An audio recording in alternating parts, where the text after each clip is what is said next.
The global summit was held in Geneva, a shining white stage, world flags in the background, and cameras flashing from every corner. It was the kind of summit that changed narratives. Presidents, military leaders, and diplomats sat under the bright lights.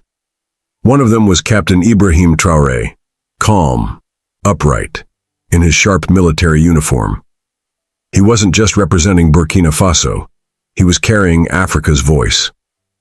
Then, without warning, U.S. President Donald Trump leaned into the mic, smirking. With all due respect, it may be time for some African leaders to step aside. Maybe Captain Traoré should consider retirement. The words dropped like a hammer. Laughter, snickers, even some gasps. Traoré didn't move. He just blinked, once. Cameras zoomed in on his face. His jaw was tight, but his eyes, still, focused. The room froze. Even the translators paused. He hadn't spoken yet, but everyone knew. He would, and when he did, nothing would be the same. Ibrahim Traoré didn't speak right away. Instead, he leaned back in his chair and looked directly at Trump, unshaken. There was something ancient in his stillness, the kind of silence that made grown men sweat. The moderator shifted uncomfortably. The entire studio waited, holding their breath. A young journalist whispered, "He won't respond. He's outnumbered." But they were wrong. Traoré slowly reached for the mic. No emotion on his face. Not anger, not pride. Just something deeper.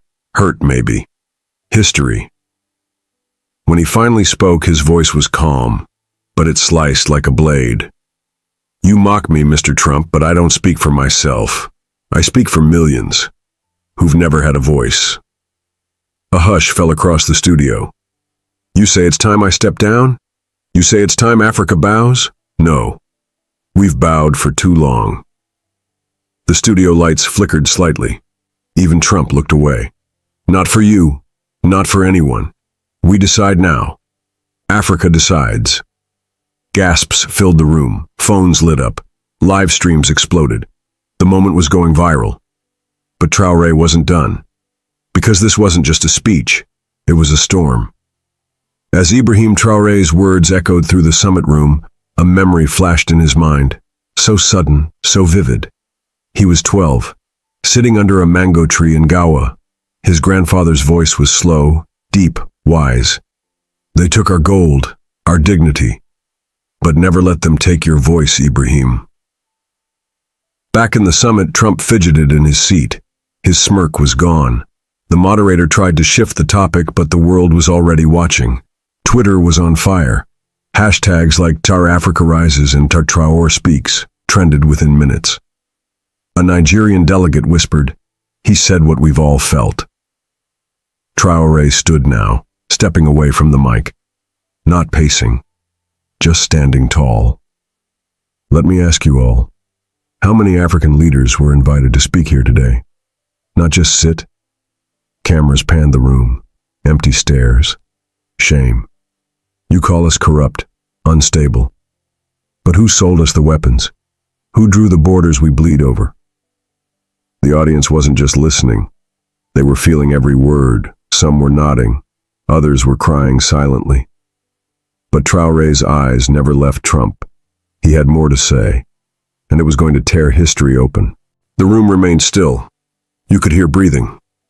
You could hear fear. Traoré stepped fully into the spotlight. The lights above glared, but he didn't blink. "Mr. Trump," he said slowly, "you want me silent. But I buried silence long ago." A few journalists leaned closer. "When I was a boy, I watched soldiers storm our village. I saw my uncle, unarmed, dragged out, beaten, and shot by men trained with foreign money. No one spoke for him." Gasps rippled through the hall. "You talk of stepping down, but where were you when we stood in dust, building with our bare hands what others destroyed?" Trump looked stunned. He shifted in his chair. No comeback. The moderators sat frozen. Nobody dared interrupt. Traoré's voice softened, but the pain behind it was thunder. This isn't about pride, it's about pain. And I won't let my people suffer quietly anymore. One reporter wiped a tear. In the far corner, an African delegate stood slowly and applauded. Then another and another. The world wasn't just watching, it was awakening. As the room began to stir, Ibrahim Traoré reached into his jacket pocket. The camera zoomed in. He pulled out a small folded photograph, worn and faded from years of carrying. He held it in the air. "This was my mother," he said quietly. "She worked 12 hours in the sun for 20 cents. She died because there were no doctors in our region, because the clinics were empty." He placed the photo gently on the podium. "You call us weak, but she was the strongest woman I've ever known." Silence swept the studio again. "You call us corrupt, but she gave away her last coin to a neighbor whose child was sick." A single tear slipped down his cheek, but he didn't wipe it. Even the international anchors stopped scribbling. Trump's expression changed, from smug to awkward, maybe even ashamed. "You say I should step down," Traoré continued. "But I stand here today because she never stepped aside. Not once." The photo glowed under the studio lights, simple, powerful. And in that moment, millions watching across Africa were no longer just viewers. They were children remembering their mothers. And they cried. By now, people were standing. Even across the world, watch parties were forming in cafes, bars, living rooms. Africa was glued to the screen. But Traoré's voice never rose. He didn't need to shout. "You built your empires on our minerals, our labor, our silence. You came with Bibles, then left with our gold." A few gasps, some nodded slowly. "We welcomed you, and you built walls." He turned now not just to Trump, but to the entire panel. "You sit here demanding Africa to obey, but when your economies need oil, lithium, cocoa, you remember our names." Reporters furiously typed. Traoré stepped forward again. "I am not just a soldier. I'm a child of war, a brother of the soil, a voice for the voiceless." Then quietly, "I will not step down. Not for applause, not for fear, not for you." Trump had no words, only blinking. And in homes across the world, especially in dusty towns, refugee camps, and distant villages, children sat upright, and for the first time, many of them whispered, "That man speaks for me." As the cameras caught every movement, Ibrahim Traoré's eyes shifted briefly to a framed photo beside the podium. A young Thomas Sankara, the legendary Burkina Faso revolutionary. A silent strength passed through Traoré's posture. He spoke softly, but with steady conviction. "My grandfather fought alongside Sankara. His dream was clear: Africa free from foreign chains. Sankara said, 'He who feeds you controls you.'" The room quieted, sensing the weight of history. "Today I stand here not just as a soldier, but as a guardian of that dream. Sankara gave his life so we could dream, but we must wake up to reality."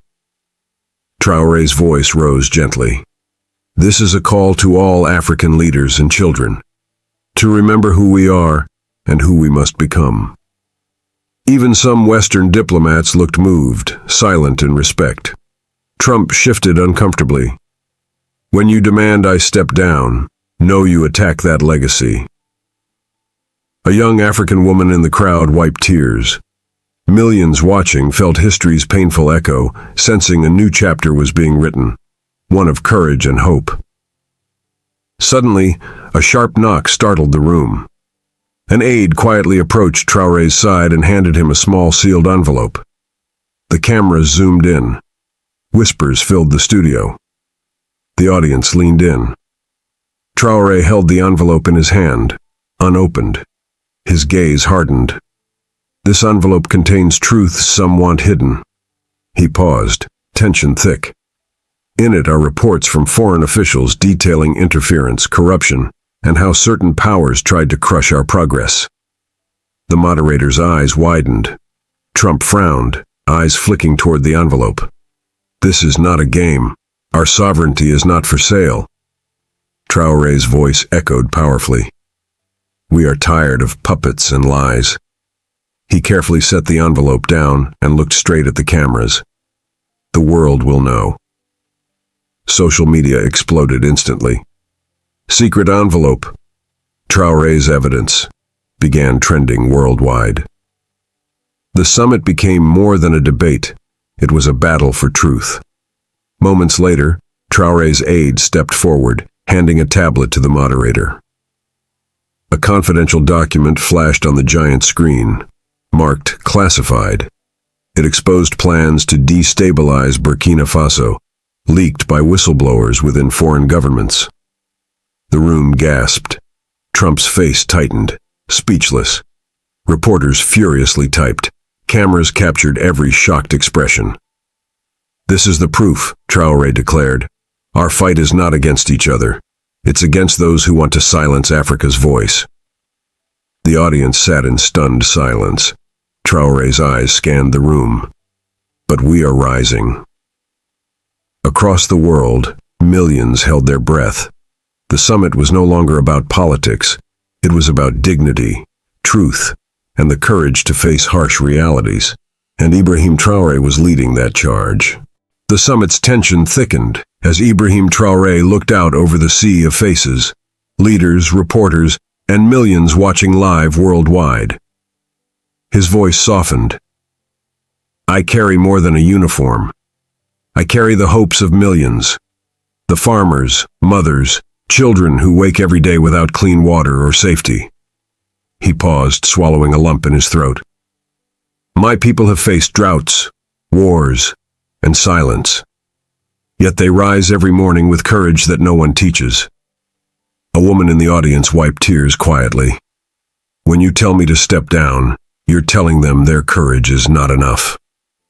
Trump shifted uneasily, but Traoré didn't waver. I'm not here for power or glory. I am here because they need a voice. The cameras captured every word. This summit is not just a meeting. It's a moment for justice. The room held its breath. Across Africa, families watched in silence, hearts pounding. For many, this was more than politics. It was personal. The fight for dignity had found its champion.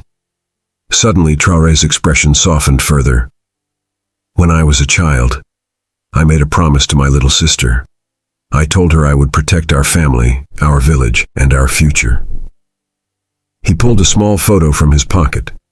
2 children smiling shyly.